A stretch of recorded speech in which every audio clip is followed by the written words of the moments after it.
ईद के दौरान सड़कों पर नमाज पढ़ने को लेकर दिल्ली में बीजेपी विधायक ने सवाल खड़े किए हैं और इसको लेकर विवाद हुआ है। हमारे साथ नीरज बबलू, बिहार सरकार के वरिष्ठ मंत्री हमारे साथ मौजूद हैं, बीजेपी के नेता भी हैं।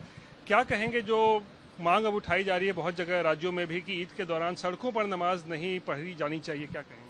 देखिए, जो भी लोग ये मांग उठा रहे हैं, निश्चित रूप से ये मांग विचारणीय है, क्योंकि ये गलत परंपरा का शुरुआत है। ये परंपरा इसलिए गलत है कि जिस तरह से आप देख रहे हैं कि वक्फ बोर्ड का कानून है कि वक्फ बोर्ड में असीमित पावर दे दिया गया है, और वक्फ बोर्ड का ये कानून है अगर 4 दिन कहीं नमाज पढ़ लेगा तो बोलेगा कि जमीन वक्फ बोर्ड की है। तो सड़क पे नमाज पढ़ने के लिए नहीं है, सड़क गाड़ियों के चलने के लिए। जो लोग टैक्स भरते हैं वो लोग वहां पर चलते हैं, तो सड़क को बैन करके कैसे आप नमाज पढ़वा सकते हैं? और कल को अगर ये विधानसभा यहाँ 4 दिन नमाज पढ़ लेंगे तो बोलेगा ये भी जमीन वक्फ बोर्ड की है। इसलिए गलत परंपरा का शुरुआत है, इस पर अविलंब बैन लगना चाहिए और इसको बंद कर देना चाहिए। आप क्या चाहते हैं कि बिहार में भी अगर सड़कों पर नमाज होती है तो उस पर भी रोक लगना चाहिए? निश्चित रूप से सड़क पे नमाज होना ही नहीं चाहिए। सड़क चलने के लिए है, ना कि नमाज पढ़ने के लिए। निश्चित रूप से बैन होना चाहिए। नवरात्रि के दौरान मीट दुकानों को भी बंद रखने की जो मांग उठ रही है, देखिए, अगर करोड़ों सनातनी है देश में जो नवरात्रा के समय मांस मछली नहीं खाते हैं, परहेज करते हैं इन चीजों से,